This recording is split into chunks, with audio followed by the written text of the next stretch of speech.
Hey everyone and welcome back to the channel for another video on Marvel Contest of Champions. Why so many layers? Because it's bloody cold, that's why. But this video is not going to start with me talking about how cold I am. I do have structure to this.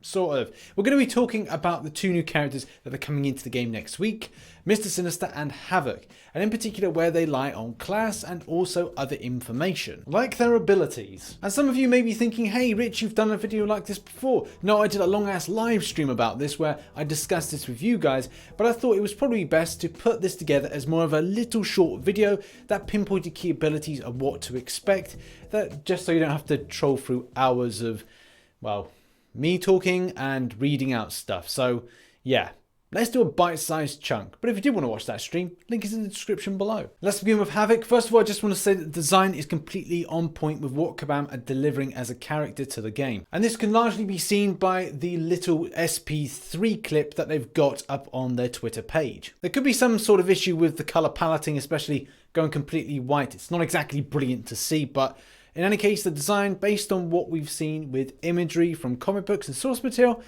I got a rate. I think it's pretty good. It seems to be a no-brainer that Havok is going to be a mutant-based character. And adding an extra mutant character puts the number up to 26. One thing we all pretty much agreed on in the discussion was that the character would hopefully, at the point of being put into the game, be like Captain Marvel meets Bishop, but also has the damage look to it of Cyclops. So all three characters together would then create Havok, but in some way he would look a little bit like Black Bolt. I know we were trying to describe that type of champion. It was weird, but you must see the point from that. One thing we touched upon in the stream is that when a champion like Bishop keeps those charges on for any length of time, if he doesn't absorb them, they then start to punish him as a character.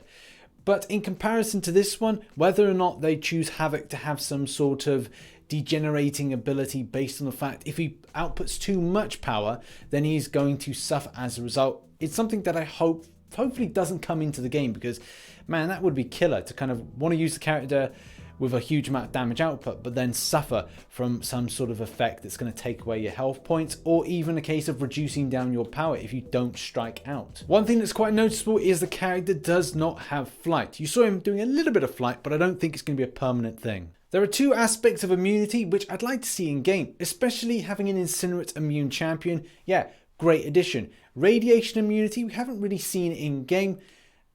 To a degree, there is something there. We kind of talked about the idea of maybe Red Hulk had it, or maybe Omega Red has something like that. But would that be something we could see in game? I'd like to see some kind of radiation immunity. But incinerate immunity is something still pretty cool that I'd like to see represented in this character. One thing I'd like Kabam to make a special nod to is that he has resistance to Cyclops' blast, the same way that Cyclops would have resistance to Havok's blast. And I know what you're thinking. Cyclops of value going up against this guy in Event Quest. I mean, I didn't think I'd be saying that, but if that's the case, Cyclops has value? Weird. I better get myself prepared with a rank up, also for some killer synergies. That is something we want to see, whether or not synergies can save the day with this guy and make him a little bit too OP. I know, wishful thinking, but you've got to think they must have something up their sleeve for this guy. Oh, now it's time to move over to my bae, my lovely Mr. Sinister. This is something that has brought me great joy in the last week, I must admit.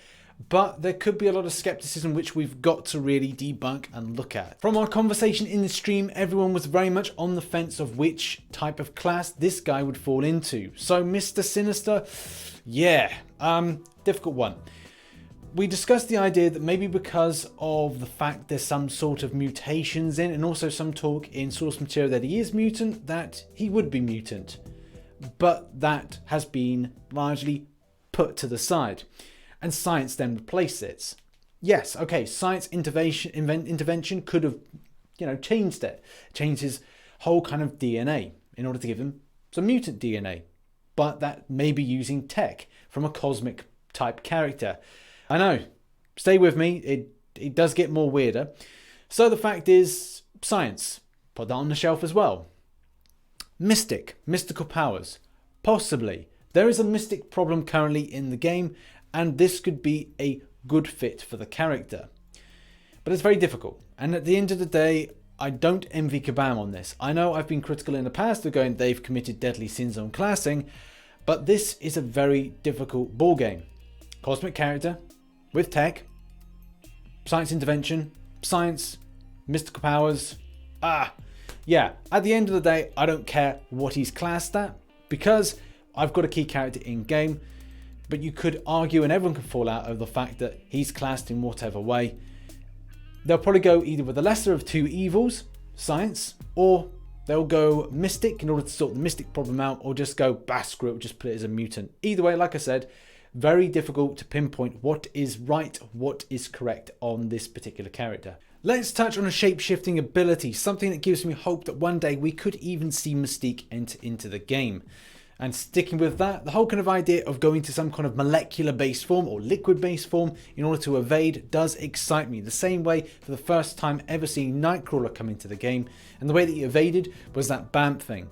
So seeing that pass along the screen would be so darn cool, and I really hope that is something we see in the coming weeks. It may be at this point we talk about extensive passive abilities, especially with, turning himself into like a living armor. That could see some strong base defensive stuff that we haven't seen. And yeah, you could say that, okay, you've got your Iron Man Infinity War version. Is it going to have anything on this? Maybe yes, maybe no, especially with regenerative healing factor. If you don't know much about Mr. Sinister, let me tell you, the regenerative healing factor is going to be literally insane. The best and most extensive that you'll ever know about. If Kabam get this right, then it could mean that a passive based regeneration could see him just going from having 0 health to then full health. Just completely insane. There are a lot of characters in game that have regenerative abilities, your X-23s, your Wolverines, but they've got no patch on this guy, especially because this will probably be a passive buff with the current kind of movements and meta of the game. It'll be unknown how much Kabam do go into this particular character to then draw his powers. We all know that him, as well as champions and characters like Doctor Doom, are going to be extensive ability champions. But will that be represented in game? And I don't know, I really don't.